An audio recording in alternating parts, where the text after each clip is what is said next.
Hello everyone, I hope you all are doing fine.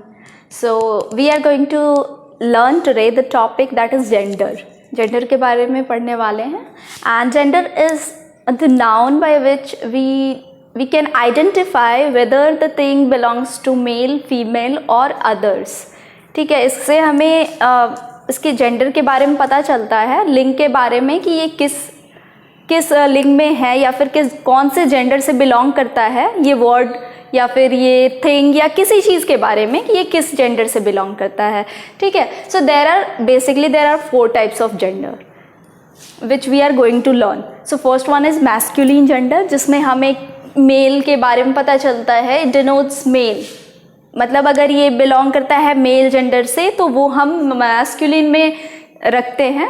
And that comes for example we can take like tiger, man, boy, father, बहुत सारे examples हैं, brother. ठीक है, जिससे हमें mail का पता चले कि हाँ डॉग ये कैटेगरी मेल कैटेगरी का है तो उसे हम मैस्कुलिन जेंडर में रखते हैं. The next one is feminine gender. इसमें हम लोग फीमेल के बारे में बात करते हैं. It denotes female gender. So like here I have written tiger, it comes under masculine gender. तो इसकी जो फीमेल होगी, मतलब फेमिनिन जेंडर अगर इसका हम बोलते हैं तो वो टिग्रेस होगा. मैन तो विमेन, और ये बॉय तो गर्ल. ये फादर लिखा है यहाँ पे तो मैंने यहाँ पे मदर लिखा है. ठीक है, इट इज लाइक अगर वो मेल है तो we keep it in masculine gender, अगर वो फीमेल है तो we keep it in feminine gender.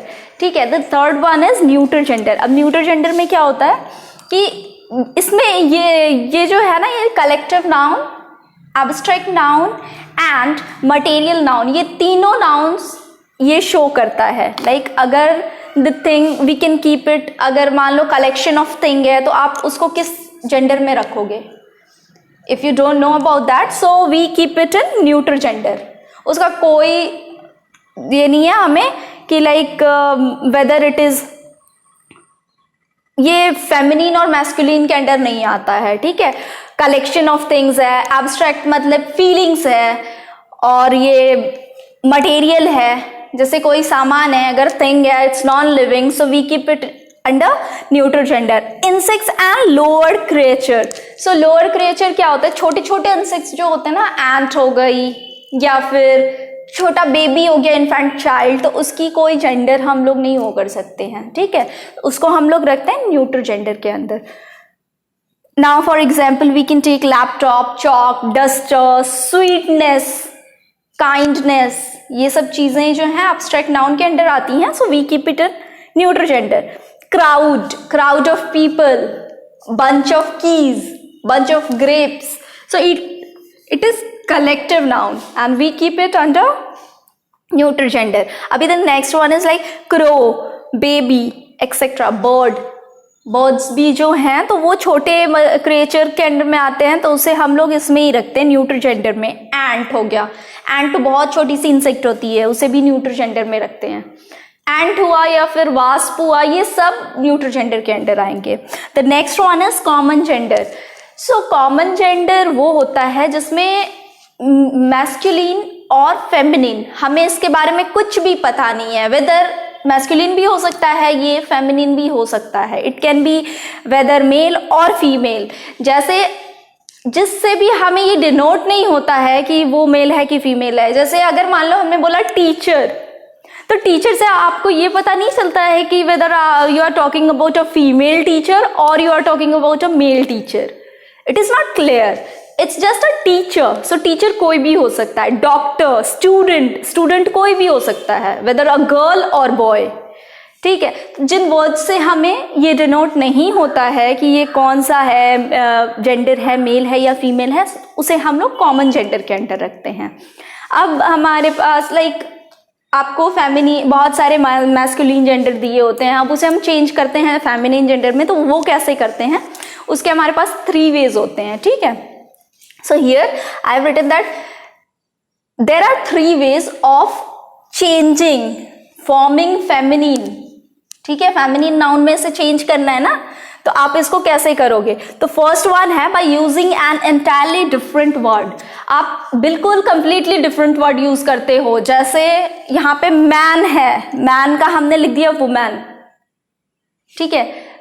तो मैन और वुमेन, इन दोनों में ये देख रहे हो, you are writing a completely different word. Boy girl completely different, husband wife बिल्कुल अलग है, ठीक है। So we can make feminine by using entirely different word.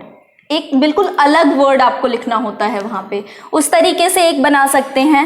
दूसरा वे जो है वो है by using syllable ESS। Syllable का मतलब होता है कि लास्ट में हम जो भी जोड़ते हैं उसे हम सिलेबल कहते हैं। जैसे in Hindi you must have learned that प्रत्यय, उपसर्ग और प्रत्यय। So in the same way syllable, we call it in English syllable. अगर आप पहले जोड़ते हो तो उसे हम उपसर्ग कहते हैं और बाद में जोड़ते हो तो प्रत्यय बोलते हैं। So that's we call syllable. अगर लास्ट में हम ESS ऐड करते हैं, so we can make a feminine of that. अभी देखो आपने गॉड लिखा है, गॉड, उसमें हम अगर ESS ऐड कर देते हैं तो वो एक नया वर्ड और उसका फीमेल बन जाता है, फेमिनिन बन जाता है। पोएट, सो पोएटेस, इसमें भी हमने ESS ओनली ऐड किया है और it has become the feminine of these words, ठीक है। अब कई बार ऐसा होता है कि हमें फेमिनिन बनाने के लिए हमने ESS ऐड कर दिया, लेकिन उसमें एक और प्रॉब्लम होती है कई बार कि उसमें हमें एक लास्ट का जो वाउल होता है ना वो हमें रिमूव करना होता है। जैसे you must have seen the spelling of feminine of tiger. जब भी आप टाइगर की फेमिनिन को देखोगे, मतलब स्पेलिंग जो लिखी रहती है, आप सोचोगे अरे इसमें तो इन्होंने ई ड्रॉप कर दिया है, मैम ने गलत लिखा है या बुक में ये गलत प्रिंट हो गया, बट ऐसा कुछ नहीं होता।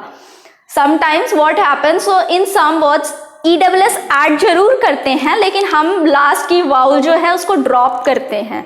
जैसे TIGER है, सो TIGRESS, इसमें हमने क्या रिमूव किया? E, जो लास्ट का एक वाउल होता है वो हम रिमूव करते हैं। इन the same way actor, actress, ऐसे बहुत से एग्जाम्पल्स हैं। You can go through the book and you can get the examples more and more. The third one is by replacing a word before और after। पहले भी आप कोई word एक नया जोड़ सकते हो या फिर आप बाद में एक नया वर्ड जोड़ के और उसकी फेमिनिन बना सकते हो। जैसे कि पिकॉक, तो अब पिकॉक में आप पिकॉक या फिर ESS ऐड करके इसकी फेमिनिन नहीं बना सकते, कंप्लीटली नया वर्ड आपको यूज नहीं करना है। सो हमारे पास ये ऑप्शन है, we can use pea hen। Cock की फेमिनिन होती है hen, so peacock pea hen। और यहाँ पे देखो ग्रैंडफादर, फादर की फेमिनिन क्या होता है? मदर, ठीक है। और ग्रैंड इज देयर ओनली, पहले हमने ये वर्ड ऑलरेडी रखा हुआ है और उसके साथ हमें बस नेक्स्ट का जो वर्ड होता है वो चेंज करना होता है। स्टेप सन मतलब होता है जैसे सौतेला बेटा, अब उसका क्या कर, सन का तो डॉटर होता है, आपको ऑलरेडी पता है। आपको स्टेप के साथ कोई छेड़छाड़ी करनी है वो वैसे ही रखना है and the last word you have to change. So in these 3 ways we can change the masculine to feminine of the nouns. Fine, I hope the things were useful to you, and that is all for today. Thank you.